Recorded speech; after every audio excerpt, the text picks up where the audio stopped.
does feel like he is back to that J-Trav that we felt last year with that kind of attitude, that personality. Like he's back out there having fun again, playing good and a little bit more relaxed. I think he had a lot of tension. I mean, anybody with that much talk that we did this whole offseason about national championship, got to make it a college football playoff. You have to get to this ACC championship. There was a lot of weight on these guys' shoulders, and primarily Jordan Travis. And, I noted on it last week about Mike Norvell sitting down with Jay Trav and saying, you got to have fun with it, or you're just not going to play of your caliber that you're used to. And I think that took quite the first half of the season for Jay Trav. And now you're just seeing a guy that's just so much more elusive. He likes using his legs more. I don't know if that's also to a health thing where he's getting healthier week by week, but Florida State, their QB1 is in a groove right now as being one of the top quarterbacks in the country, and it couldn't come at any other time, better time in the right now in the season. Hey guys, it's Terrence Mann. You're listening to Hear the Spear, presented by Noel Game Day. Go Noles. Hey, what's up? This is Peter Ward, aka P-Dub, in the house. So we're listening to Hear the Spear, presented by Noel Game Day. Go live, go Noles. Hi, this is Charlie Ward, and you're listening to Hear the Spear, go Noles. This is Terrell Buckley. You're listening to Hear the Spear, presented by Noel Game Day. No Bloody. But perhaps better known as the greatest corner to ever step on a football field, Deion Primetime Sanders. Great Deion Sanders, my brother. What's going on, man? I could wake up to that greeting every day, man. That was awesome. Hello, Noles fans. This is former Seminole Derek Brooks, and you're listening to Hear the Spear, presented to you by Noel Game Day. James Wilder Jr. What's going on, James? Thanks for having me on. FSOD, Florida State or Die, and go Noles. William Bar None Floyd. Gentlemen, what's up?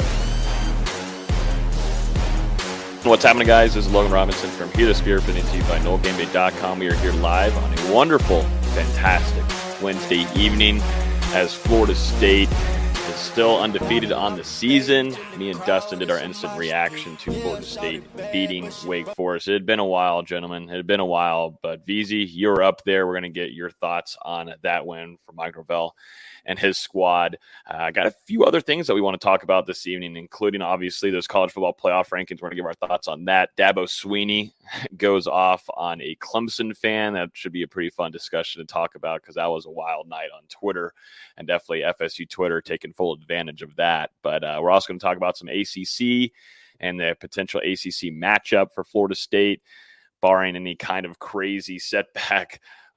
Florida State expected to be up there in Charlotte. So looking forward to talking about that. And then also we're going to jump into some practice observations and preview this Florida State versus Pittsburgh match, which will be kicked off on 3:30 on Saturday. So with me this evening is Austin Veazey, our lead basketball writer and game day preview man for the season. And then down below is Dustin Lewis, our editor-in-chief at NG. Gentlemen, how we doing? How we feeling? We were just talking about in the production meeting, but things are getting a little bit chillier. It was a chilly day at practice for you, D-Lou. Yeah, a little cold in Tallahassee today, in the 40s, and we were out there sitting at the top of Dick Howser Stadium where we observed most of the practice, and I don't know what it is about just being higher up, but I mean, man, the wind was just whipping us over there, and it was rough. Mike Norvell called us out after for being a little soft, but it was fun just getting to be back around the team this week. And you can definitely tell there's a bit of a bounce in their step going into this one. Florida State definitely not overlooking what could be a potential trap game up there in Pittsburgh. That seems like a stretch. It was a hot game on Saturday.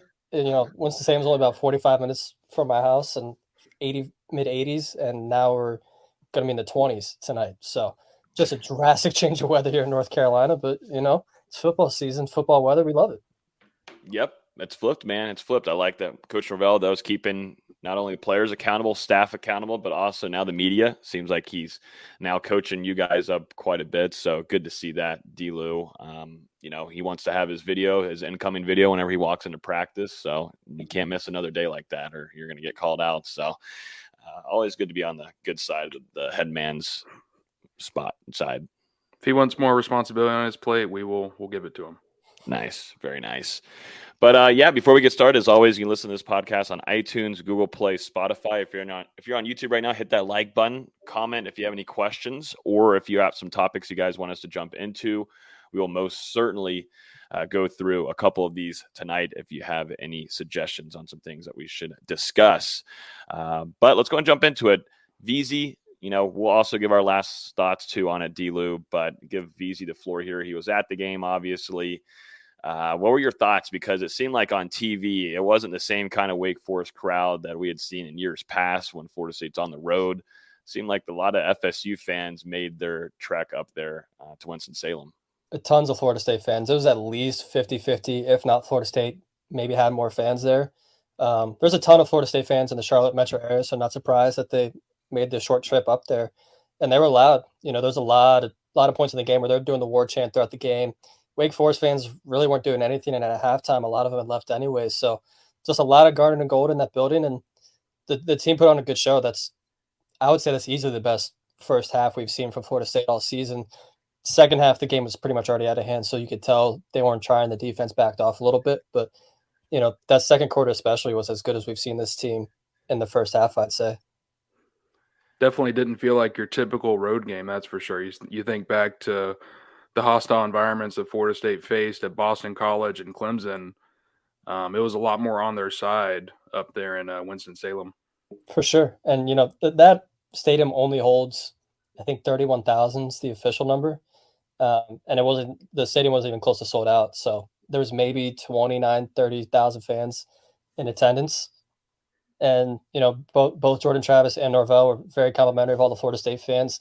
I think Travis even said, you go on the road and it's not even really a road game, it's a home game. And, that's really been the case outside of Clemson, Clemson and Boston College. Yep, exactly. And when we were at the game at Clemson too, Florida State fans were pushed at the very top of the top level. So it was hard to really see them nor really get a true, feel of a fan base being there, making an effect on the Clemson Tigers. But still, Florida State's doing a really good job of traveling. We saw that last year too when they faced LSU. I thought that was a really, really impressive showing for showing up to that game. But expected to do that here going through this postseason. Hopefully, Florida State's fan base really excited. So still got to get through these games. One thing though that felt like a regular theme throughout the game, VZ, and you were there for it because you were putting it in the Discord and our server chat about all these injuries, man. And Jared Verse, it seemed like after he had that gash on top of his eye there, he turned into like a cyborg, man. He was getting to the backfield. But I thought Jared Verse had one of his best games of the season, obviously recording 2 sacks on the day. But a few guys got dinged up, VZ, but it was good to see Jared Verse back at practice too this week. Yeah, I think he ended with 8 pressures in that game against Wake Forest. And, he got gashed under the eye. He said in the little quotes after that, someone went to stiff arm him. His hand got under his face mask, his skin cut him. He didn't count how many stitches he got, but you could tell it was a pretty serious gash for being right under the eye. And for him to come right back on the field, get 2 sacks, get 8 pressures, it's a hell of a performance. But yeah, as you mentioned, a lot of guys got dinged up in and out or throughout the game. Some guys came back, some didn't. Some guys have been practicing, some haven't. But, it just speaks to the depth of this team. For the longest time we were saying, this team's got the talent, the 2 deep. But what happens if guys get injured? We saw the team play without Johnny Wilson, Dustin Hill, and Hakeem Williams, and guys are stepping up. Poitier had a pretty solid game. Morlock was involved. Jaheim Bell was involved. Obviously, Keon was involved. Jakai had a big play down the middle of the field. Just getting a whole bunch of different guys involved, and even using Trey Benson in the passing game, and he was catching the ball finally after we saw him drop a few weeks ago. But just a good job getting everybody involved. I thought Jordan Travis was pretty sharp most of the game. There was a couple throws he'd probably like that back, but for the most part, he had some of his best throws of the season. I thought that pass to Morlock in the fourth quarter was his best throw of the season. Just put it absolutely on the money where only Morlock could get it. It was in the absolute perfect spot. So pretty solid day for the offense overall.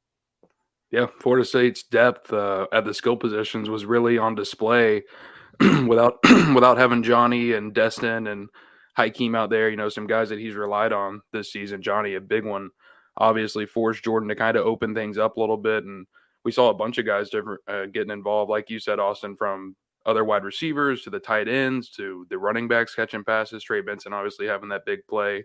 Keon making 2 insane touchdown catches. And going back to Jared Verse, he's still sporting that battle scar. He's got a nice little bandage under his eye this week at practice, but I mean, that hasn't set him back at all. And still throwing Jordan Travis to the ground. I love that before practice begins every day.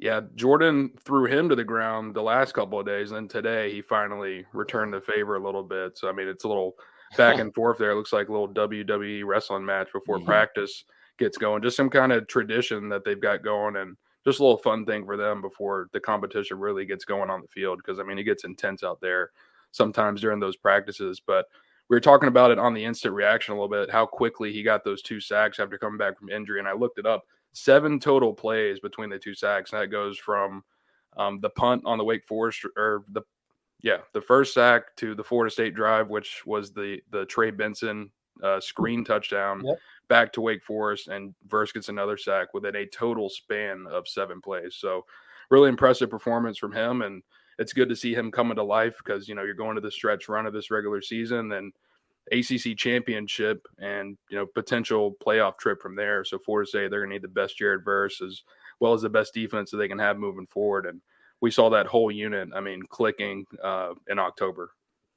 And it was weird how Wake was deciding to block him. I don't know if it really stood out on first watch, but they were using a lot of just one-on-one with the tight end at first. I'm like, what are you guys doing? It's Jared Verse. And he was just eating that tight end up, and eventually started getting the double teams that we've been used to seeing all year. But I feel like Wake just didn't game plan for the animal that Verse can be sometimes. And granted, Pat Payton had a great game.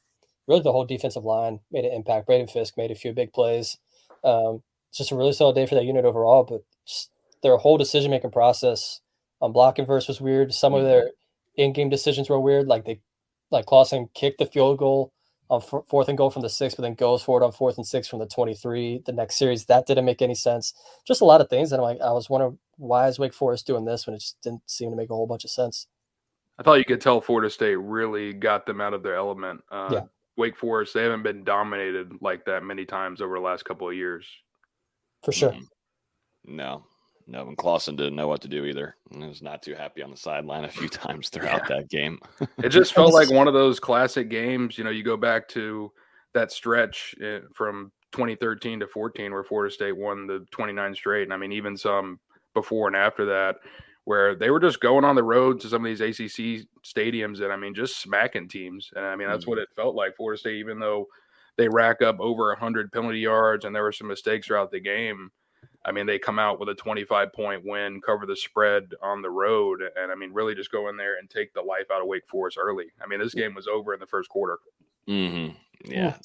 Second quarter. Well, I think it was 17-7 at the end of the first quarter, or 10-7? By the middle of the second quarter, it was pretty much all written up. Yeah, but the penalties were weird. Florida State's, I feel, been pretty disciplined most of the year. There's been a couple things here and there, but 9 for 115 was absurd. And then for Wake to have 5 for 44, just felt a little unbalanced. I know a lot of fans were complaining about the refs throughout the game, but there's definitely some things where we're up in the press box going, really? Like, especially that one with Byron Turner. I felt like he was just, it looked aggressive, and they called it. I didn't, it just looked like a good football play to me. It was bad. Yeah. And then you get the holding call on Roddick outside of the pocket there that negates that crazy catch by Kentron. Yeah. Well, and then I wasn't too mad at that one. I was mad at the offensive pass interference the next play on, I think it was Keon on the comeback route. And from what we could tell in the press box, it looked like he was getting held at the top of the route. We're like, it was clean. Yeah. What are we doing here, ACC?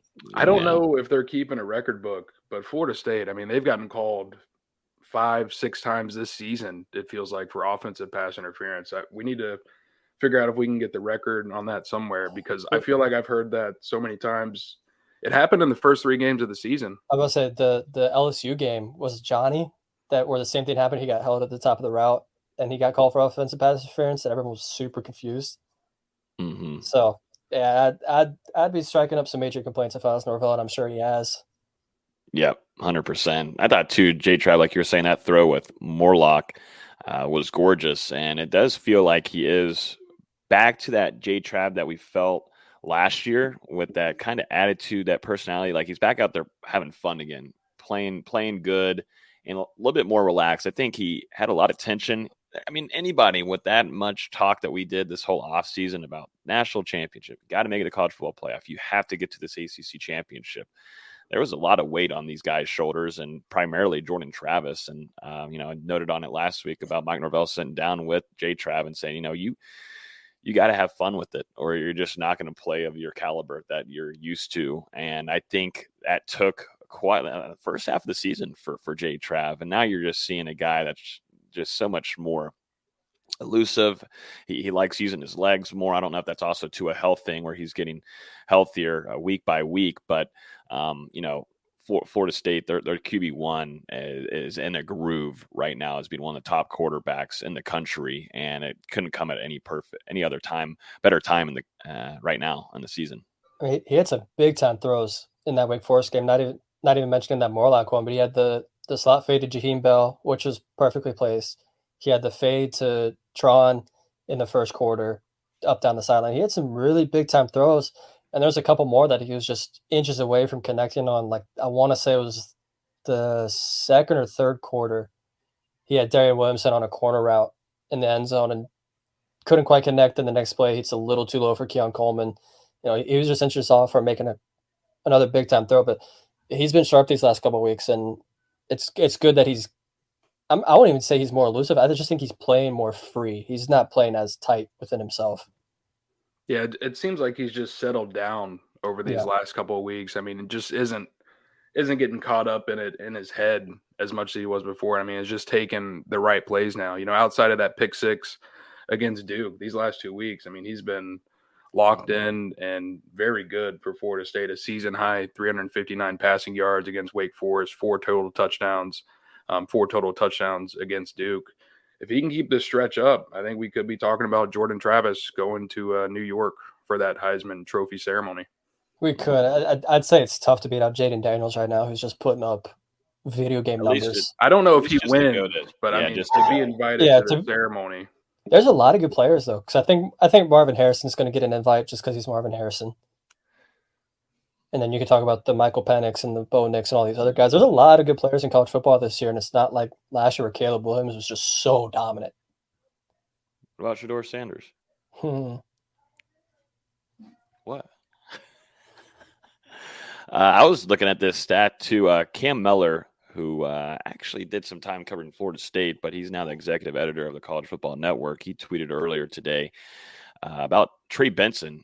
Trey Benson's one of the fastest players in college football, at least recorded here on one of the services they use. But 3 players have been charted at 22 miles per hour more than once this season. The only players to do that are Trey Benson, Marvin Harrison Jr. from Ohio State, and Dylan Edwards from Colorado. But it's ridiculous how fast Trey Benson is at that size. Like you do the weight differences between I'll look up Marvin Harrison's weight and everything, but just for Trey Benson to have that, Dustin, it was hard for us to see it in practice, and it's hard for you because they're not doing a whole ton of contact and such, but you'll see him break out a run to the right side and go down the sideline, and you're like, man, he doesn't show you the full potential. I just think game speed, this dude just clicks different when the pads are on.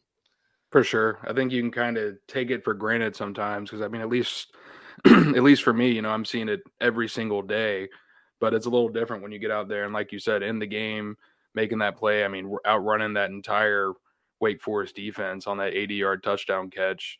And then, I mean, the same thing when you think back to the 80-yard touchdown run they had against Virginia Tech. I mean, just down that sideline and outrunning everybody. Had a guy that looked like he might have caught him and then put in an extra gear there to get to the end zone.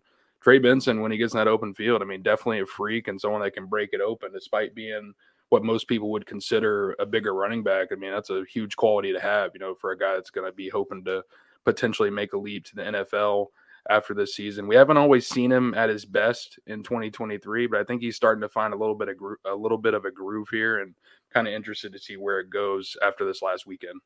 You can even go back to his kickoff return last year against Boston College. Just when he gets up in the open field and he's able to put his foot in the ground and just go, there's few better players in the country. And we've talked about that a couple of times in the last few weeks, but when he can get moving north and south and he can get in that extra gear, he's very difficult to catch and bring down. Yep. Marvin Harrison Jr., his size 6'4", 205. And also Dylan Edwards, who's 5'9", 170 from Yeah, Colorado. that makes sense. Benson, 225. I mean, with pads on, you're well over 225. Helmet, I mean, you just add on the weight of the helmet, pads, everything that Trey's bringing with him on with the 225. It's just straight stupid. So is Marv hitting 22 at 6'4". That's stupid. He's got that stride, man. He's a freak athlete as well. Be interested to see where Keon stacks up in there. Yeah, I know we're months away from it, but I'm really curious to see how Keon tests at the NFL Combine in March. It's going to be so fun just watching him and Marvin Harrison Jr. go up against each other potentially in that. I wouldn't be surprised if Marv skips just because he's going to be a top 4 pick pretty much no matter what. Keon can elevate himself if he runs in the low 4.4s. Yeah, I think definitely I want to see Marvin out there though for sure in the comment. It's gonna be fun. I was just thinking about it earlier about how much fun we're gonna have these next, like, football season doesn't really ever stop for us. We have maybe a month or two where things slow down for sure, but I can't wait for the postseason and then going into the combine, NFL draft. There's so many projections of these guys on Florida State's roster, and not just when these guys get drafted, but also then expanding into covering them on the NFL side, which we do a lot of at NoleGameDay.com. Like, I'm like licking my chops at it. Like, you know, seeing some of these projections of Jared Verse right now and some of the teams that he's going to, he could be a game changer for him. Right. I mean, there's a lot of Verse and Coleman talk being inside the top 15. Yeah. You know, that's been a while since Florida State's been able to say that. And it's just the fact of having some prospects from FSU going to NFL that are going to be going through the NFL Combine. I mean, there's only been 2 total guys the last 2 years, Jermaine Johnson and Jamie Robinson, that have actually participated in the Combine from FSU. You're going to see that number bump up exponentially, and it's going to be kind of fun. You know, that's some more ammunition for Florida State on the recruiting trail as well, but also just to see how these guys test. Because, I mean, there's some freaks on this team for sure. Yeah, that number is probably going to, quadruple? Probably 7 or 8 guys in the Combine between Kalen, Verse, Keon, Johnny, Trey. What does Farmer want to do? Like, there's some guys, too, on the brink don't, of what they want to do. Don't speak of that. We want him back. Don't start that conversation. Don't bring it up. You got Renardo Green. I mean, yeah, that's another one. Renardo, I think, would benefit a lot by coming back another year, just adding a little bit more weight to him. Because the NFL is obsessed with these long, strong, athletic corners. He's got the athleticism. I think if you add a little bit more weight to him, it'll help him. But he's been playing at a phenomenal level. Well, he's a redshirt senior. Oh, is he? I thought he was a junior. Yeah, he's a senior. Damn. Yeah, he's going to be gone into just the incoming class too. What you have in the DB position, and you still have Azrae Thomas. There's a lot of things that some players from this and I don't know roster. if we mentioned Tatum, but I've seen some NFL scouts talking with him at practice the last couple of weeks. So yeah, there's some guys. Jaheim potentially. I was just about to say Jaheim. Yeah. Oh yeah, no, Jaheim's been in a couple mocks. Yeah, they just like get him. You just got to get a coach that knows what they're doing with them, man. There you go. Braden Fisk is someone I can see being a star, a potential star of the NFL Combine. Yeah, he's been dominating these last few weeks. He's just blown some place up. We're like, yep, there he is. That's someone definitely I would like to have on this. He got an interception at practice yesterday. Picked off a screen pass. Damn. Yeah, you just kind of forget. There's just too much talent. It's gonna be fun. We'll have a really fun postseason NFL draft. Like, I love all that kind of stuff. So we're gonna have a good time on here. There's a question here from Miss Carol on Facebook asking about college football playoff rankings. Perfect transition over to that on the rankings that were released last night. This will be every Tuesday on ESPN at 7 p.m. We are going to be reacting to these rankings every week as we've done with the AP poll, but Florida State staying at number 4. But talk about a shuffle, man, all around. Ohio State at number 1, Georgia 2, Michigan 3. Just going off those top 4 right there with Florida State included. What are y'all's thoughts on that? Because I wasn't really heavily expecting that, but I'm not too shocked. But I wasn't expecting, I wouldn't say Georgia to flip down to 2, but it's pretty apparent that it doesn't matter what happened last year with this committee, and just is all about this year. I'm just a little confused about it, honestly, because if you're going to award Ohio State for getting those top 10 wins, I mean, which should absolutely be positive things on their resume, having those wins over Notre Dame and Penn State. You've also got to give Florida State the positive marks for beating LSU and Duke. I mean, you look at Georgia, one top 25 win, that was against Kentucky, who we mentioned earlier in this podcast, a pretty fickle team. I mean, you don't know what you're going to get out of them each and every week. That was also in Georgia. And then Michigan just hasn't played anybody to this point of the season. So I think, if you're going to do that with Ohio State, you got to have Florida State probably at 3, flip Michigan to 4, keep Georgia at 2. That's fine with how they've done the last couple of years. But I don't know. I feel like Ohio State was valued a lot more than what Florida State has done. Imagine if LSU didn't have that loss right now at this point of the season. They'd be number 1. Yeah. It's tough. I did a really long-winded projection Tuesday before the rankings came out. And to me, if you're going to reward Ohio State's strength of schedule, as you should, honestly, I mean, I think they're in the 20s in strength of schedule. Florida State's in the mid 40s. Michigan's 100th Georgia's 100th and Michigan's like 111th. So to me, if you're going to reward one resume, you have to reward the other. And I get Florida State's isn't as strong as Ohio State's, but one shouldn't be 1 and one shouldn't be 4. And to you're me, relying, they need to be connected. Sorry, yeah. And then they're relying heavily, too, on this Boston College game. That's the only thing analysts can talk about on College Game Day and all these other shows is that a few bad quarters of play. But Boston College is one game away from clinching a bowl berth, just out of nowhere. They have a better record than Clemson and Virginia Tech and all these other teams. As I forget what podcast it was that I was listening to either last night or this morning, but someone said, what if Florida State was just coming off the Boston College win, like this past weekend? So I'm like, so they'd be beating a 5-2 Boston College team to get them the third loss. I don't think anybody would be mad about that. So there's this weird narrative around the Boston College game that doesn't make that much sense. And it's like Ohio State played pretty close against Indiana early in the season. And Maryland for the majority of that game. Against South Carolina and Auburn this season. I mean, that's just kind of what happens. Yeah, to me, in the projections I had Georgia first just because, they've won 25 straight and 2 straight national titles. Mm-hmm. To me, until they lose, they deserve number 1. I don't care who they played or how they've looked this season. They deserve number 1. I had Ohio State 2, Florida State 3, Michigan 4, and then Washington a distant 5th, just because these last 2 weeks they have not looked very good. Mm-hmm. And yes, they beat Oregon, but if that game is played anywhere else in the country outside of Husky Stadium, Oregon wins that football game, and pretty handily, I think. Mm-hmm. Yeah, down 5-6 is Washington, Oregon, and then Texas, Alabama at 8, and then at 9 is Oklahoma, 10, Ole Miss. Louisville, ACC, they're at number 13, so something that we're monitoring as we've been discussing now, getting to this latter half of the season, getting to that postseason run, ACC championship up in Charlotte at the end of the season. Louisville being a potential matchup there, which, we were talking about in the production meeting. Who would you rather have if you want it?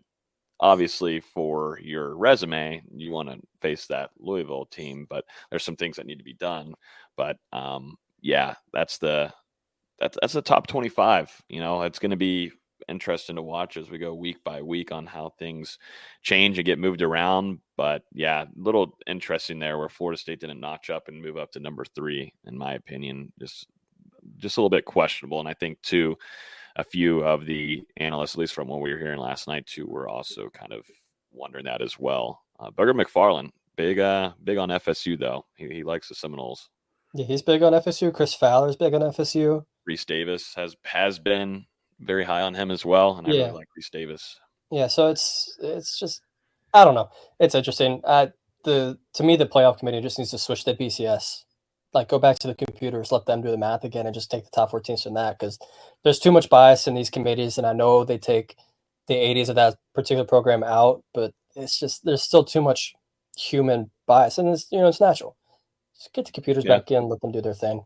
And I will say, but regardless, Florida State, if the postseason began today, they would be one of 4 teams competing for a national championship. It's been a long time since the fan base could say that. I mean, it's been the highest that Florida State obviously has been ranked in that college football playoff poll since the system was unveiled back in 2014. It's been a while, but Florida State, they're back on the right track, and hopefully we're going to start seeing that number, those top 4 numbers around Florida State's name a lot more consistently. I mean, honestly, I'd be fine running this playoff right now because I'd much rather play Ohio State right now than Michigan or Georgia, just because I feel like we know what Ohio State is. They have an elite defense, but their offense is just, I'd much rather play Ohio State than either the other 2 teams right now. Obviously, that can change over 2 months when the playoffs would start, but that's kind of how I'd feel right now. Pretty much agree with that sentiment. I think when you're looking at the playoffs, it's going to come down to not only your defense, but who is the better quarterback. And when you look at that matchup, Jordan Travis far and ahead, Kyle McCord, in my opinion, and he's proven it on some big stages before. We saw McCord in that Penn State game. I mean, that was an ugly one for Ohio State. So match up against an elite defense like we're seeing Florida State put on the field, under 100 passing yards allowed the last 3 games. And, I mean, really hitting their rhythm in October, I thought, from all phases of the ball game. That'd be a good matchup for Florida State. And not only the passing yards, but they have the lowest completion percentage allowed in the country for the season, under 50%. And did not allow a passing touchdown in the month of October. And if we're just strictly talking about Ohio State, McCord threw as many touchdowns in the Wisconsin game last week as Travis has all season. So to me, it's not even close. And I get McCord's put up some big passing yardage, but they're not scoring that much. Yeah. This is the standings for the ACC right now on the screen. Florida State at the top with 6 wins in the conference. And you go down below. Right now, Louisville's in that second notch, 4-1 in the conference. Virginia Tech below that, 3-1. Georgia Tech, UNC both 3-2. The ACC. We did not expect this, man. We did not expect this whatsoever, gentlemen. Remember before the season, and we said, what if Clemson and Florida State could play again in the ACC championship, and maybe both teams can make the playoff? Remember that conversation? And there's Clemson down there at, what is that, 11th, 10th? Yeah, at 2-4. They're down there. They're down there. They're down there. And we just played Virginia Tech less than a month ago, and now they're, if they beat Louisville this weekend, they'll be second in the ACC. Just an absurd year. It's been weird to see how the ACC has kind of cannibalized itself because Louisville, I mean, their one loss is to Pittsburgh. Obviously, Clemson's losing to everybody. Look at North Carolina. They lost to Miami and Georgia Tech. It's been a weird. Georgia Tech lost to Boston College, and I don't even know if I can name the second team, but it's just a weird year. A very weird one, but Florida State still remaining undefeated to this point, staying out of it, and hopefully hoping to do it again this weekend up in Pittsburgh. The magic number for the Seminoles is now 1. If Florida State wins this game this weekend, they clinch their appearance in the ACC championship for the first time since 2014. Would be another milestone for this program that has climbed out of the grave the last couple of years. That's for damn sure. We've Dustin, you've never been up to the Charlotte Stadium, right? Never been. No. Hoping to go. Yeah. If they win this weekend, I mean, we can book the travel plans. Yeah, start getting travels. Get the travel. I need some ACC championship merch, man. I always see all these beat writers. They've got on like these playoff backpacks, all these kind of cool things. Be back in the mix since 2014. It will definitely be nice, but Florida State still got to take care of business. We'll talk about Pittsburgh here in a few. One more thing though, Dabo Swinney going off on a Clemson fan. I'm going to pull up the audio here in a minute, gentlemen, but Clemson fan practically calling him out on the season, and also definitely rude. I don't blame Dabo for going off. I don't blame him whatsoever, but it is Dabo, so it's easy to kind of bully him a tad bit. But the caller practically was saying that we're paying you all this much money, 4-4. What's going on here? He was saying more than that. He was saying you're a glorified Tommy Bowden. He said you're arrogant. He was saying a ton of stuff. He went on for like 2.5 minutes. And I've been to a lot of call-in shows because when I was a student at Florida State, you would just go to Jimbo Fisher call-in shows. It's just something you do. What else are you going to do on a Tuesday night or whatever night it was? And just, every now and then one of those calls would come in and, someone would click the call off and go, oops, sorry, we lost a call. How does that not happen here? Unless Dabo was just like, no, let him go. I'll answer. And then he goes on this epic 5-minute tirade that's got some of the most legendary call-in show quotes I've ever seen. It literally felt like Clemson was sabotaging him because I'm thinking the same thing. How do you not have someone cut the collar off? How does the host of the show? I mean, Dabo's going on this 4 or 5 minute plus rant. How do you not just come into it and be like, all right, well, we're going to go to a quick break and come right back? Or I don't know, figure some way to get out of this because now you've got a national scene on your hands. And, you know, Clemson obviously having one of the worst seasons that they've had under Dabo. I mean, the worst one in over a decade. Obviously, at this point, a lot of the spotlight on them. You can tell they're starting to feel the attention. And, yeah, I mean, Dabo, to me, responded the way I think Jimbo Fisher probably would have responded in 2017 if they didn't pull that fan out and send him to jail, whatever they did with him. Yeah, no, it's it was surprising. They tossed him out of there. I mean, like pushing the guy in the back. I saw the first quote pop up on Twitter Monday night. I'm like, oh, that's pretty funny. And then it just kept going and kept going. I'm like, oh wow, this is all-time stuff. I love this. Yeah. We haven't shared any news yet, but got a news site that's launched actually today, but we'll be announcing tomorrow. So getting now to be able to cover things like this, where we're usually just strictly on Bucks and Florida State and MMA, but now being able to branch out to kind of the drama side of college things going on. Don't want to give away everything now, but it was phenomenal. I'm gonna play. I won't play this whole thing on here unless the chat really wants us to.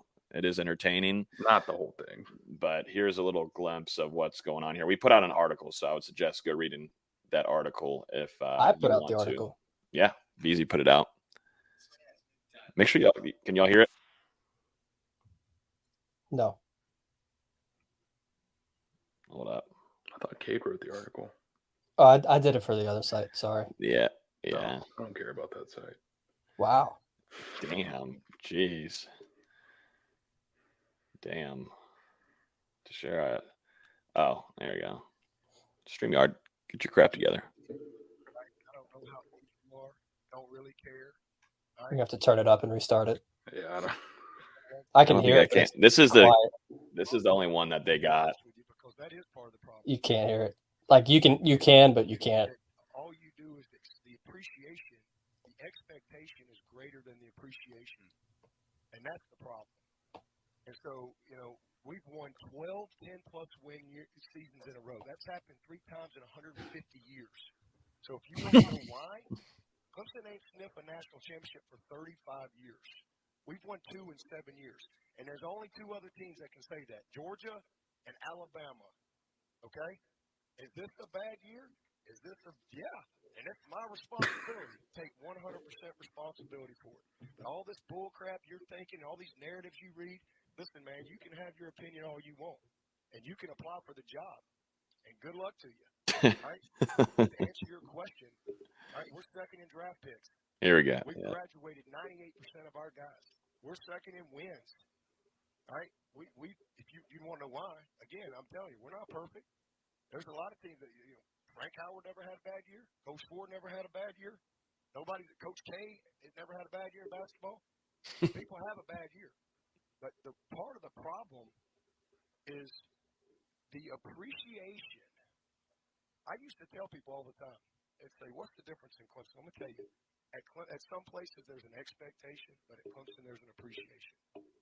And what's happened at Clemson is we've won so much that even when it used to be the fun's in the winning, now even when you win, people like you complain and criticize the coaches and question everything. People like you, all right, when I hired Tony Elliott to be the offensive coordinator who never called a play in his life, I'm sure you were critical then. All right, and he took us to 2 national championships. People like you who just love to destroy people with your comments, all right, I'm sure you've never made any bad decisions. I'm sure you've lived a perfect life. I'm sure you've led a bunch of people. I'm sure you do your job in front. So to answer your question, I started as the lowest paid coach in this freaking business. So yeah, Dabo Swinney going off there on a fan. He didn't really answer the question. He didn't. No, not at all. I've said this to a couple people. I love how he answered the question of why are you arrogant with, well, we won 2 national titles in 7 years after we didn't sniff one for 35 years. To me, that's a pretty arrogant answer. And bragging about everything you know is kind of arrogant. There was some absolutely legendary stuff in that rant, some stuff that we didn't even get to.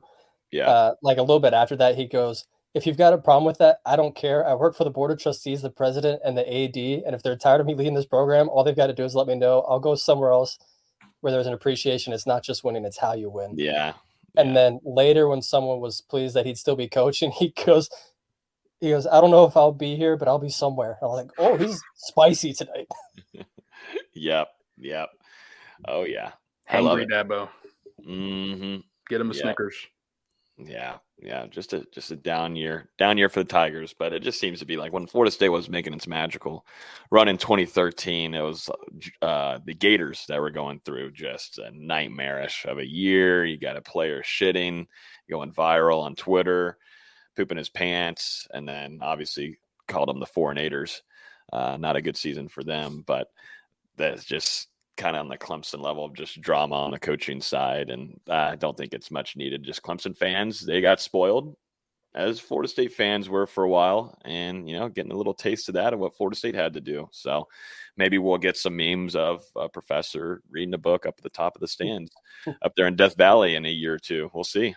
That'd be pretty great. I also love I think he said, I don't care either 5 or 6 times in a span of, 5.5 minutes. I feel like you do kind of care if you go on that long, but I digress. Yeah, if you're given a 5-minute response here, you care. You care a lot. If you didn't care, you would just say, yeah, I don't care, and just go on to the next question. Like, yeah, that's how you would do that.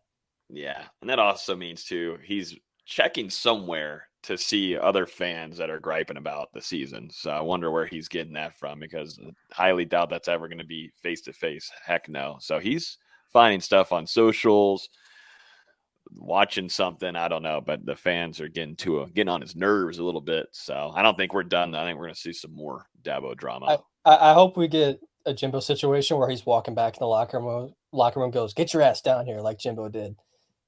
That's the next step. It's the next one. Fighting fans, or someone doing it in person, just like the classic "Where's the loyalty" guy. Mm-hmm. Yeah. I hope he's well. I hope he is too. I'm sure he is. Doing what needed to be done back in the day there on Jimbo Fisher's call-in show. So phenomenal stuff. Love it. Great for college football. Definitely if you're an FSU fan, you're just laughing your ass off. All right, so let's jump into some practice observations, gentlemen. D-Lo, chilly, like you were saying earlier, but like we were saying, also too, Jared Verse at practice. Does he have like a Band-Aid on? Is that a Band-Aid? Do we know if it? I wonder if he had to get stitches or not. I know we won't get the full. Do you listen to the show? Like, no. You just kind of like when other people talk, do you just kind of like la la la in your own head and then come back? I do have to manage the stream and everything. I'm opening up 20 tabs. I've got a damn. I think Austin and I have both said that he got stitches. So. He got stitches during the game. Yeah. He went back in the locker room for maybe a series, maybe 2 series, and came back out with stitches. Shout out to whoever that trainer was that did that. I mean, that with the time crunch and then him coming back out that quickly, that's pretty damn impressive. That's MVP of the game. He would say he did not count how many stitches. So, what else did they give him for those sacks? I mean, man, he just came out there and bang. Yeah, he's on something. But yeah, who's been standing out throughout practice this week? D-Lou.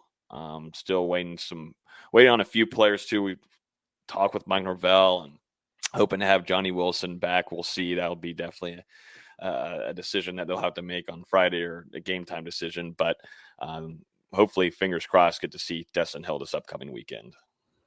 I think I talked about him last week, but man, Jeremiah Byers has just been fantastic as of late in these practices, whether it's in these team situations, him getting out in front and creating holes for running backs, or you go to one-on-ones against the defensive line where, I mean, he's going up against guys like Jared Verse and Patrick Payton and Gilbert Edmond and even Byron Turner Jr.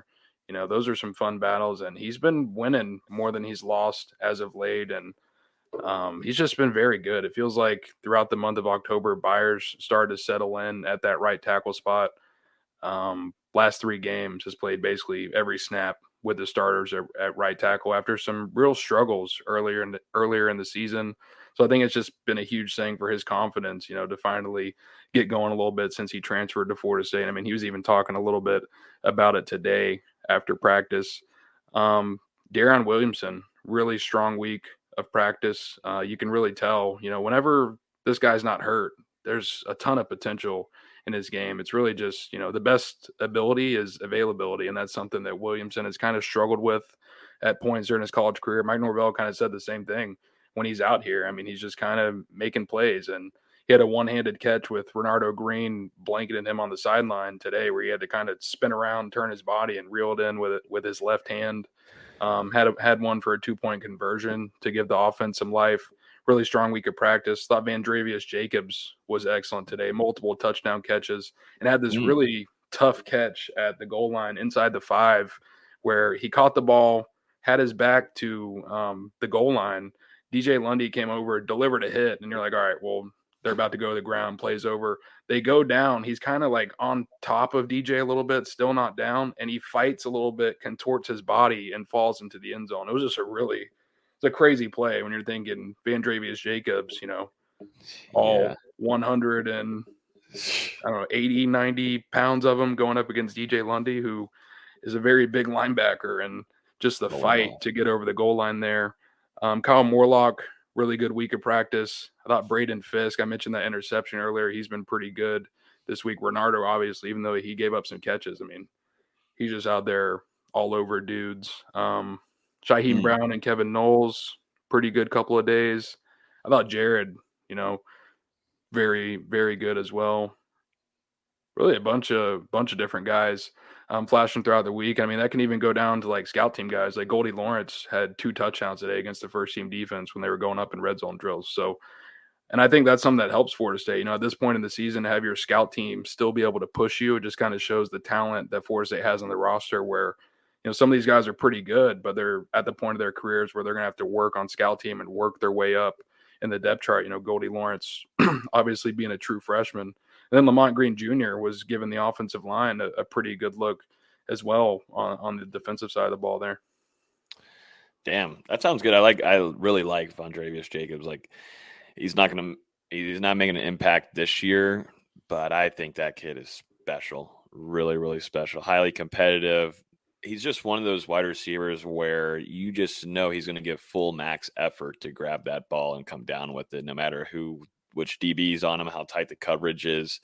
I think whoever, Florida State goes with at quarterback next year is really going to like Vandrevius and going to him, because there's just so much potential there in him, and just having a full year of coaching going against a lot of these good DBs in practice it's going to help him a ton.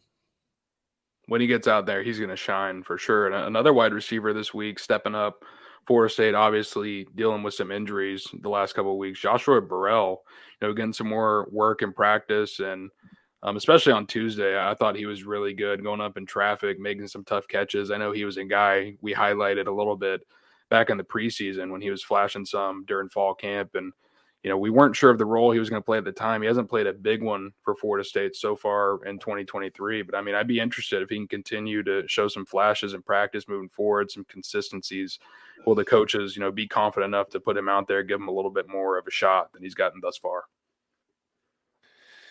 It sounds like a lot of things for that wide receiver room. It just kind of, you have your top guys, you got your Johnny Wilson, Keon Coleman, and, Dustin Hill has been thrusted into there and become a really reliable starter for what Ron Dugans likes to do in that wide receiver room, and Norvell offensively. But, there's still some that we're not seeing, full steam ahead for, like these Vandrevius Jacobs or even, Hakeem Williams, where we're seeing some glimpses there, but you just kind of forget, man, you've got some serious talent deeper into that wide receiver room. And if Joshua Burrell, who I think throughout practices that I was at last year, you can just tell, this guy coming back from multiple injuries, full go, he's really kind of a hybrid. Florida State putting him back there at the running back room, testing some things there. He's just got some different kind of talents outside of your regular kind of wide receiver. And they obviously see that he's got some good vision if they put him there at the running back room, got the smarts, and, you already know the physical attributes. A lot of fans, whenever he first arrived, you could just tell he could take on those tight coverages and one-on-ones and usually win those matchups. He's got really, really good hands. He's not the most, I wouldn't say the most athletic dude, but he's really physically built. And whenever you're going for physical matchups, definitely if you're in the red zone, you're shooting your shot there in the end zone. There's a few guys that, we're not going to see a whole ton of this year, but next year, this wide receiver room, it will not be slept on no matter who's going in this NFL draft. And as far as other guys maybe that stood out at practice, Conrad Hussey came away with an interception against Jordan Travis today, which, J-Trav, not a guy that throws very many interceptions in practice. So Hussey able to get him. And then he also had an impressive play where he was on the backside. The offense, it was third down. So the offense ran a run to the right side. They got the first down, obviously. So they had won the rep at this point. And Rodney Hill was going down the sideline, and you had Conrad Hussey pursue from the backside of the play and come out and push him out of bounds rather than giving up a touchdown. And just got rewarded with some love from Adam Fuller and Mike Norvell for the hustle. To go down there, he started 40 or 50 yards away from the play. To get over there and get Rodney Hill out of bounds rather than giving up a potential score. Kind of saw the same thing against Wake Forest, him being part of that effort to chase down the running back on that 51-yard run. Just some encouraging signs out of the true freshman who looks like he's going to be a big part of Florida State's future in that defensive backfield. And one other interesting thing that I noticed at practice today, during the offensive line and defensive line one-on-ones, you had Jared Verse and Darius Washington matched up against each other at that left tackle position. And I just noticed, before their reps and after their reps, even when they weren't in at that time, they were spending a lot of time communicating with each other. And at one point, they were even kind of off to the side. And it looked like Jared Verse was kind of showing him a pass rushing move and how Darius should defend it. And it was just kind of a cool little thing to see. Just two veterans, two guys that have played a lot of football, just working on little small details with one another. You got to imagine how much can it help Darius Washington to be able to talk to someone like Jared Verse and be like, well, if the guy does this, how do I defend it? How do I make it tougher for you? And then the same thing for Jared Verse. If I do this move, what would an offensive tackle like you try to do to defend it? How can I combat that? Just cool to see those two kind of go back and forth. Mm-hmm. And you see that a lot in the NFL, at least being at a lot of these at the Bucs practices throughout the week. You see a lot like Shaq Barrett will be talking quite a bit with Tristan Wirfs, and those two working on perfecting their craft. But it's also great to know what your competitor is going to be doing. What kind of homework can you do to understand, okay, if I can read that he's probably going to do this with his leg or he's going to put his hands placement here. There's just so much that go into that. But just seeing Jared Verse and his element that he's turned into become a big time leader. We saw that was something that he wanted to be more of a leader going into the season. And he's going to be a future first round pick. And for Darius to kind of get that kind of convo, I think is great. But I think that's just kind of the theme of this team right now. It's kind of set in stone where there's a lot of accountability being held, something that had to be fixed. And now, coaches, players coaching their teammates, man. There's just certain things that as a player, you're going to listen. You're just going to listen more. You're definitely going to listen to Norvell. It's hard not to. And, that's your head coach. But like a lot of head coaches will say, it's really up to the players, and it's like a player ran team, and that's how this team has kind of folded into this year, and they've become this way. So really, really cool stuff there to hear about that, though, D-Lou. I like those little side things going on. It's much needed. All right, let's jump into Pittsburgh, which Pittsburgh Panthers are not the greatest football team in the country, but Florida State's still going on the road. This is going to be a 3:30 kickoff. Would y'all rather this have been a noon game, or y'all cool with the 3:30s, or would you want this? 3:30s are the best. No, 3:30s like are the best. Yeah, especially for away games. At home, you want the night games because there's nothing better than Doak at night. But away games 3:30 is perfect. I kind of enjoyed the noon game last week, and maybe it was just because I was working from home instead of actually having to go up to the stadium and everything. But I mean, man, I was done with my work relatively early, a lot earlier than I normally am.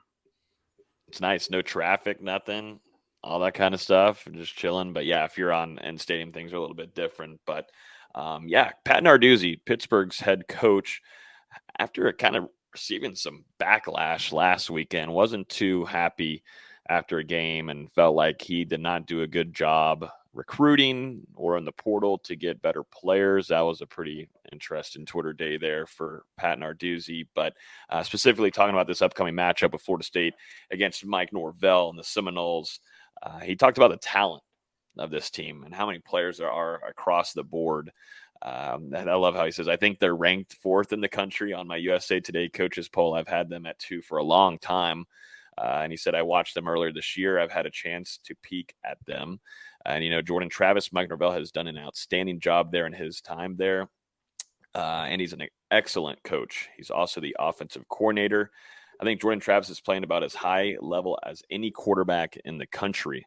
We've got a great football team to play, and that's kind of where our focus is going, right to them. We focused on that last night after our team meeting. We break up and go offense, defense again, and just get onto this new page. I think that's always a good way to end our meetings, so we're ready to go.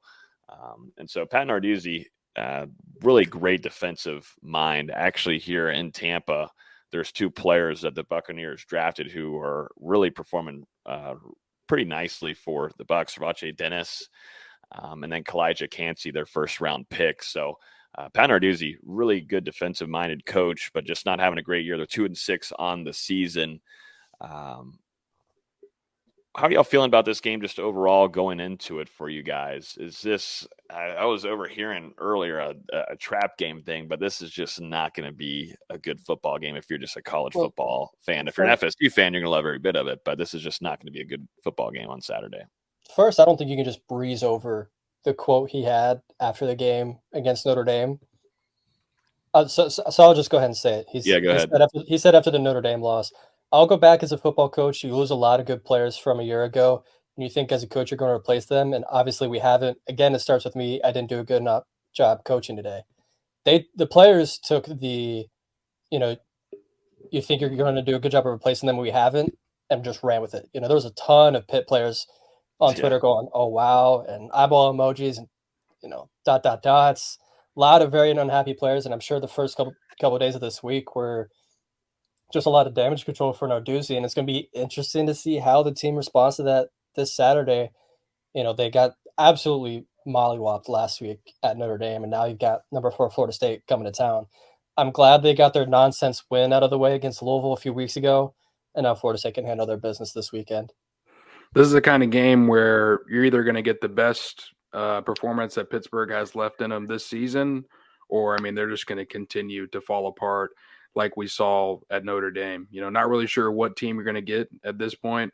Obviously have a different quarterback than they started the season with, and I hate how you pronounce his name. An offense that, ranks 99th or worse on a ton of different metrics, a decent defense. But this one feels like if Florida State goes in there with the right attitude and plays like we've seen them play the last couple of weeks, it should be another victory for Florida State. This is one of those games that I think if Florida State starts how they did against Wake Forest, like if it's 27-7 in the second quarter, I could see Pitt just going, yeah, whatever, we've had enough. When you see the Notre Dame score and Notre Dame put up 58 points, and you're like, oh wow, Notre Dame's offense must have been insane, but it was quite the opposite actually. Notre Dame had a punt return touchdown, they had a pick six, they had a muffed punt recovered in the end zone for a touchdown.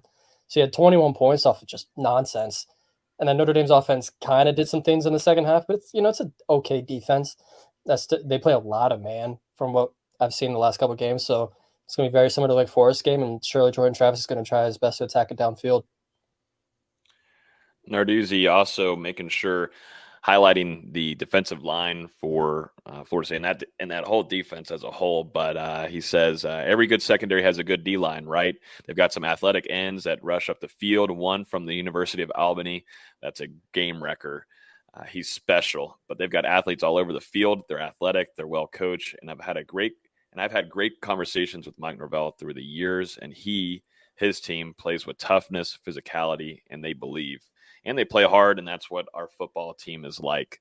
And I think that he's got the same kind of thing going on there. So, Florida State, different kind of caliber team, I would say, this year, but still, like I was saying earlier, Pat Narduzzi usually this doesn't happen to his squad like this. He had a really phenomenal run there with Kenny Pickett. He actually gave some praise to Jordan Travis as well, gave some more. He said, we can talk Kenny Pickett, but can we also talk about Jordan Travis as well? He's playing at a high level. What's he got? 18 touchdowns and 2 interceptions. The guy doesn't make mistakes, and he's confident. The guy plays with swagger too. He gets a run. He looks like he's a linebacker. Just the emotion.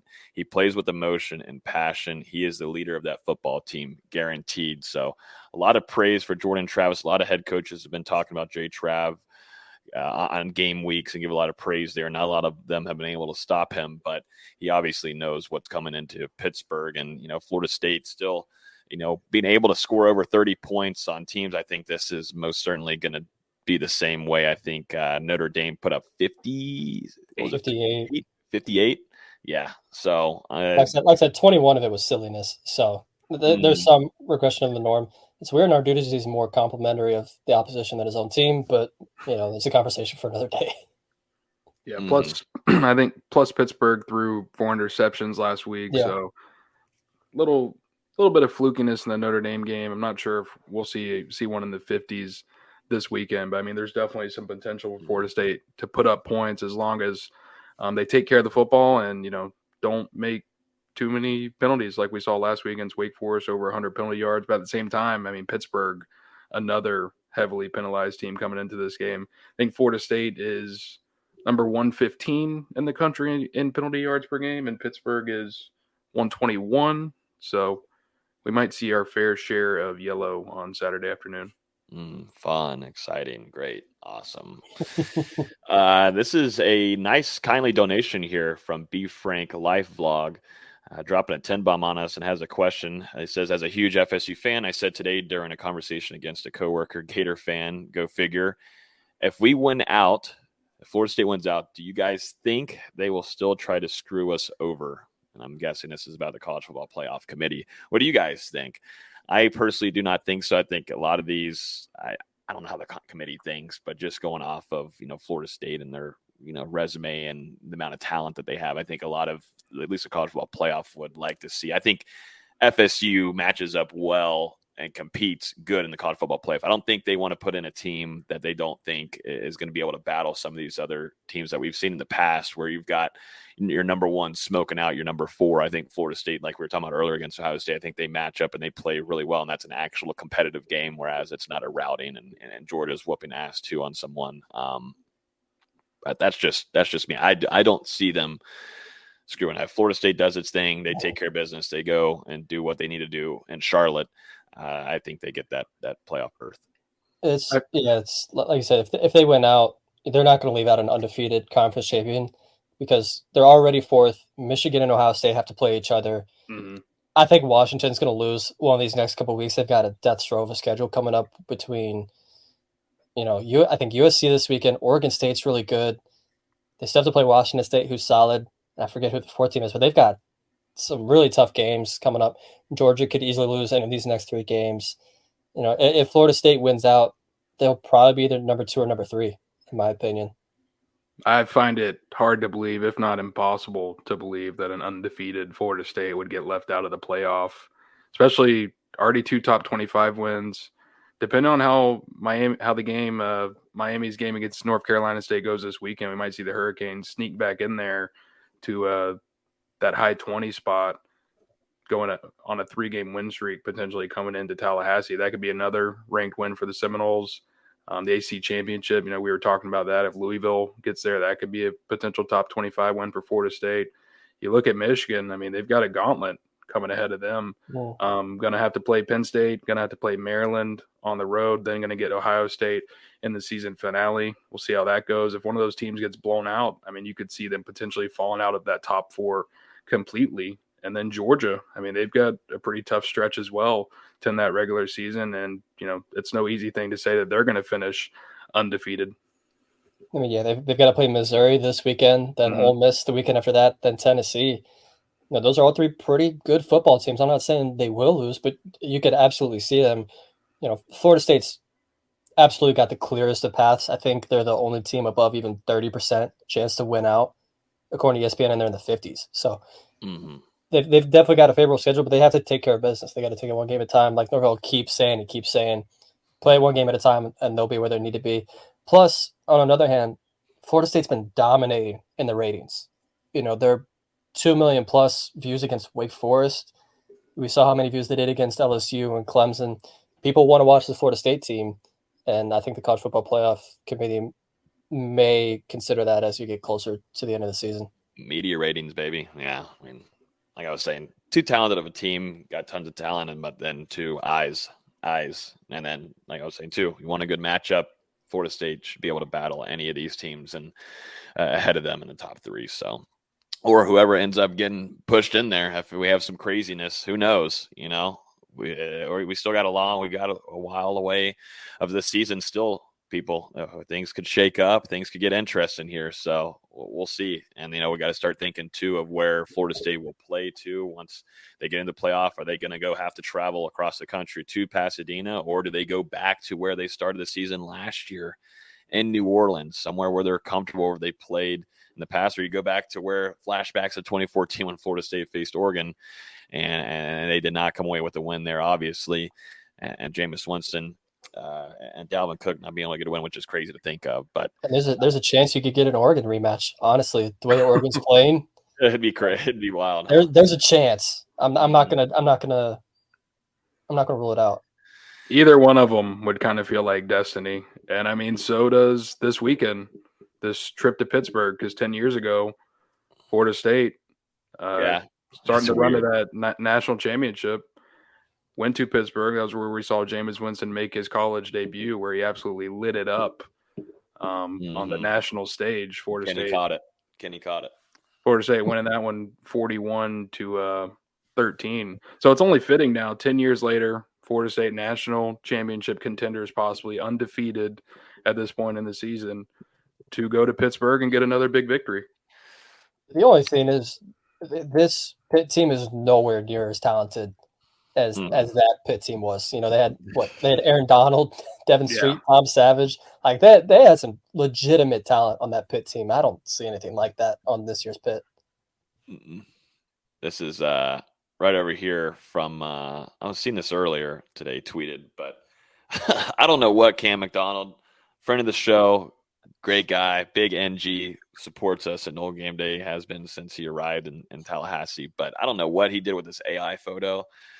But he tweeted, "I love FSU at 4. These rankings mean absolutely nothing. I bet you Coach Norvell and company couldn't care less. Pittsburgh is on the clock, Knowles by 80,000. But I really liked Greedy Vance's response down here, saying you are correct, my guy. So this team isn't looking ahead. They're not looking at rankings, all this kind of stuff. This team is really on tunnel vision week by week on the opponent and watching film and making sure their matchups are right on cue. So I just thought that was cool. I don't know what that photo is, though, Cam. I think it was Keon Coleman that said after the Wake Forest game, someone asked him about the potential rankings on Tuesday night. He goes, "What's coming out Tuesday?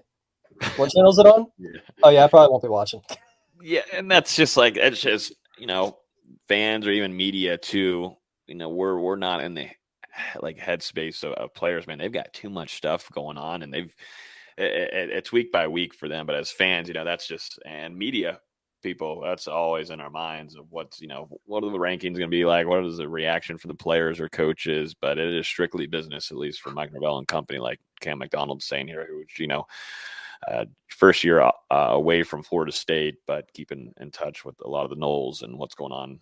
Speaking of strictly business, Mike Norvell was asked yesterday if he'd be watching the selection show, and he basically said he'd be too worried or too busy game planning, getting worried or getting ready for Pittsburgh this weekend. I asked Byron Turner Jr., if they were going to pay any attention to it. And he said, "No, we're getting ready to go on the road." And Jeremiah Byers kind of echoed those same sentiments today. He said that the only way that he saw the rankings was he got tagged on a post on Instagram or something. He's like, we don't really care.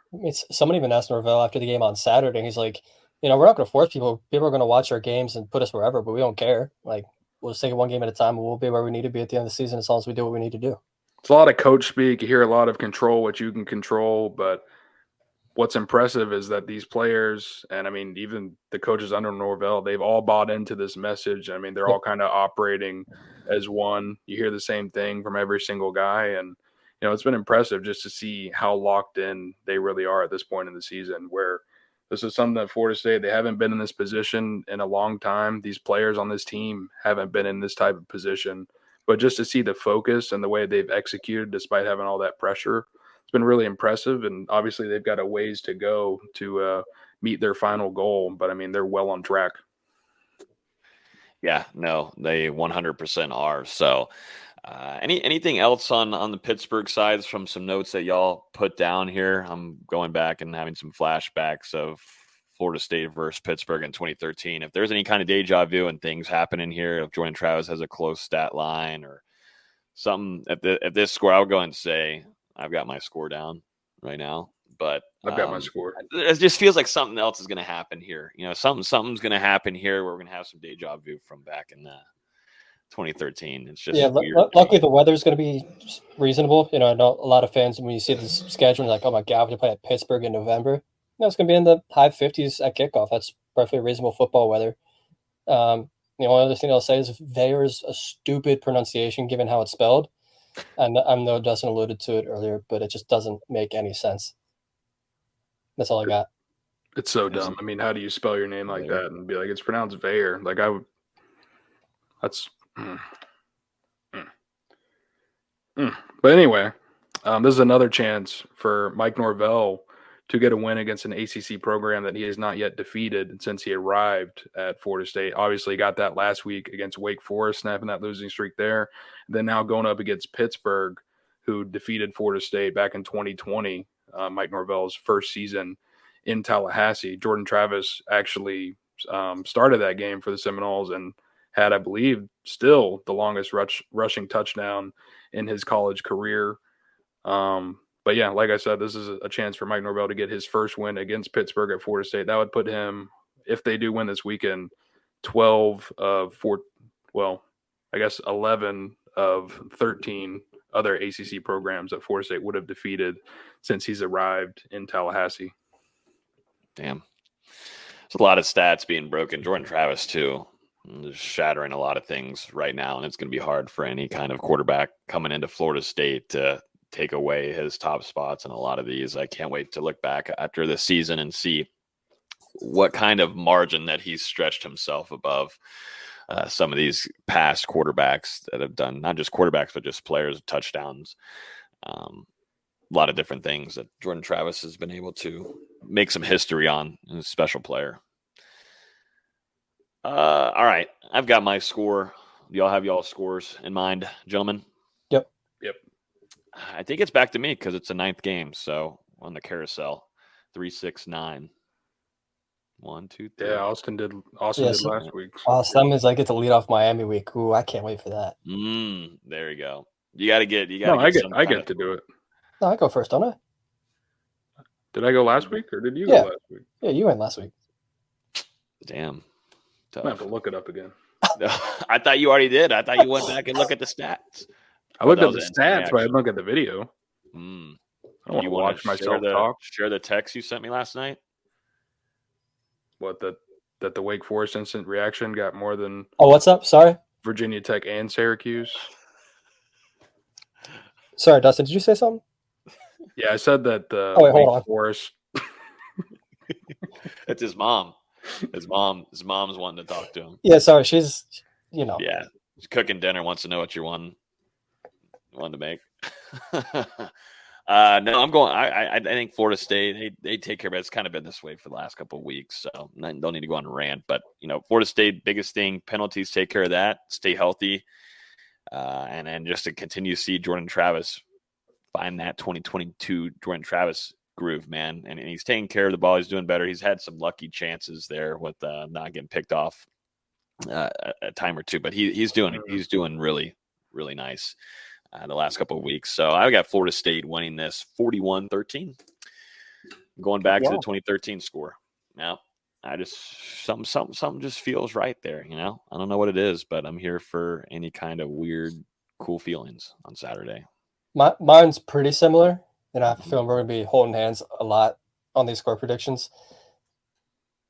I don't think it's going to be particularly close. You know, Pitt maybe gets a garbage time touchdown at the end, but I just think Florida State's they're playing too well right now. I think there's still some things they can clean up, and I think they're going to do some of that in this game against Pittsburgh. I don't necessarily say they'll make a statement just because the national media is probably not going to be watching that game that closely unless it ends up being a close game somehow.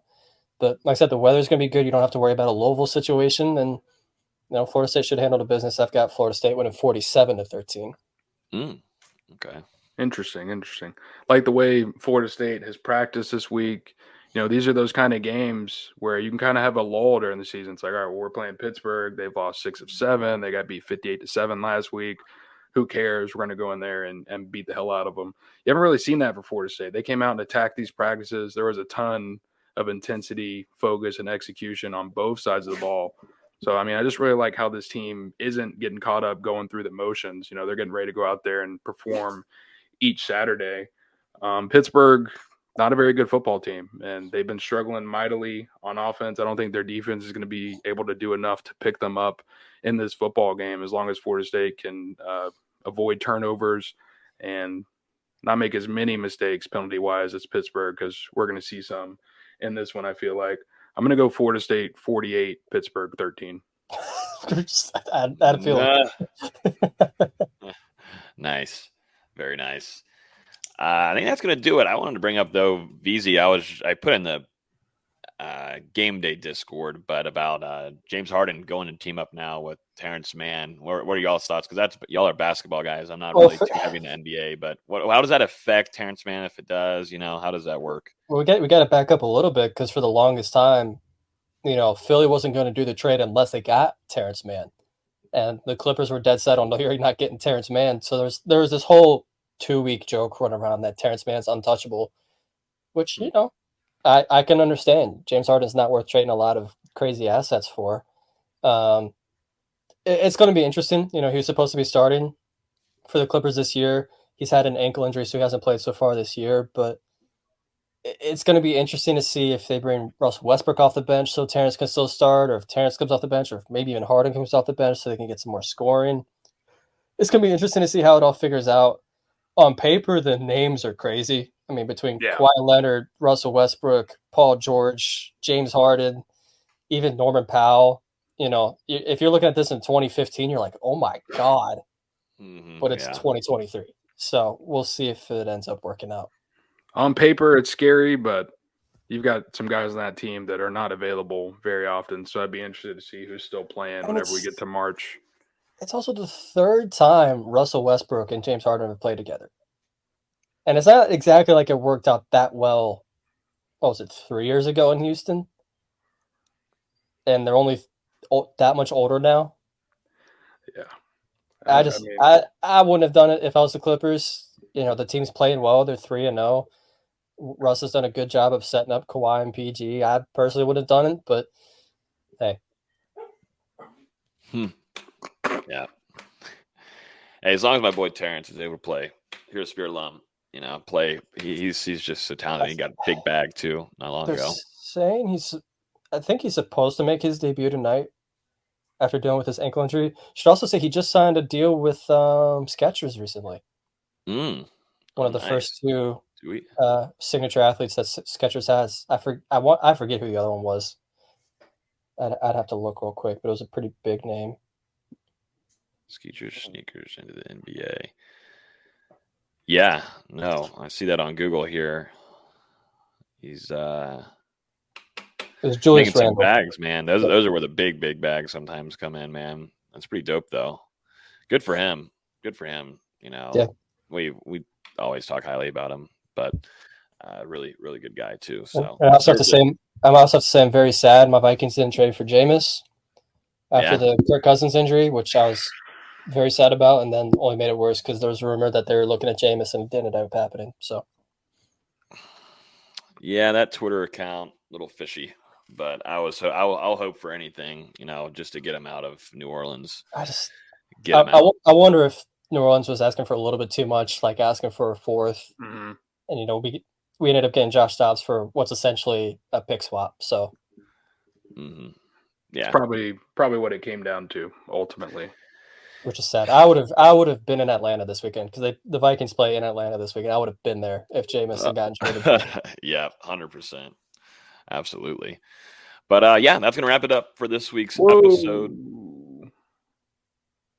We need Austin's thoughts on the basketball exhibition game.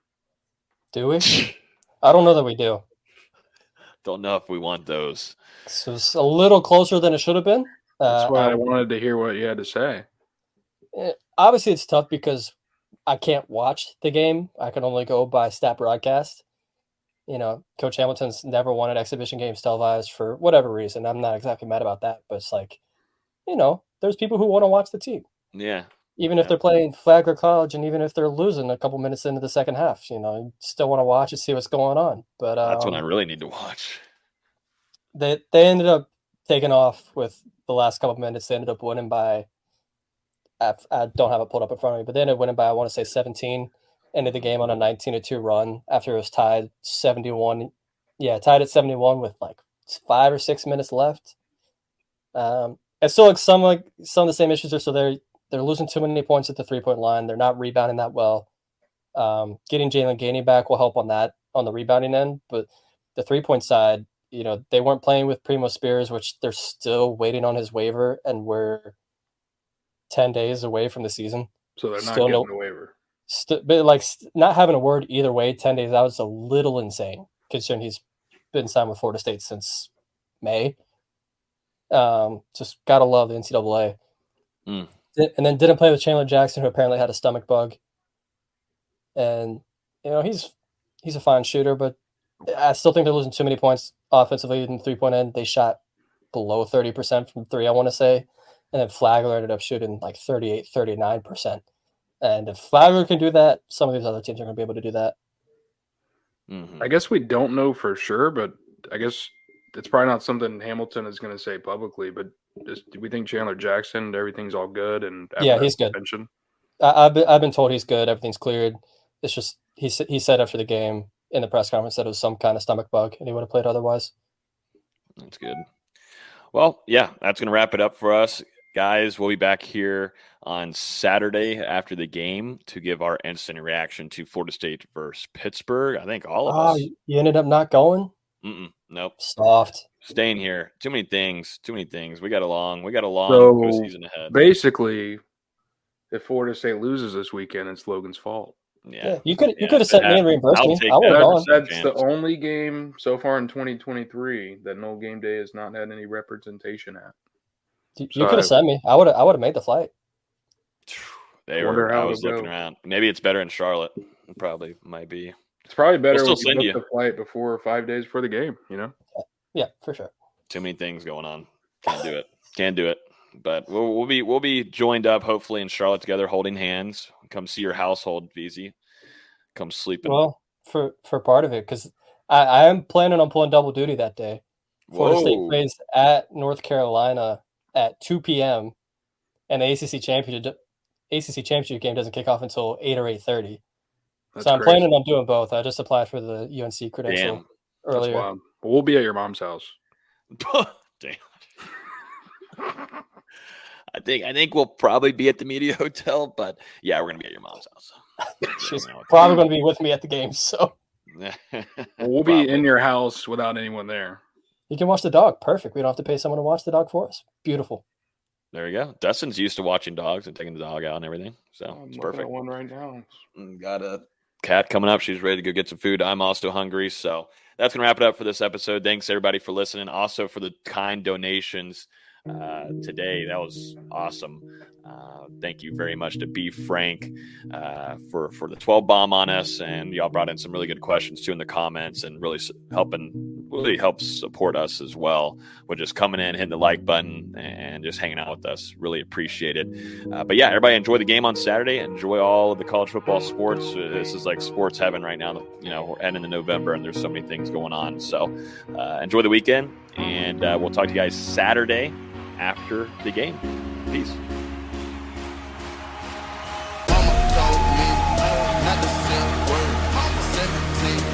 Same color t-shirt. Mama told me not to sell word. 17.5, same color t-shirt. Mama told me not to sell word. 17.5, same color t-shirt. Mama told me not to sell word.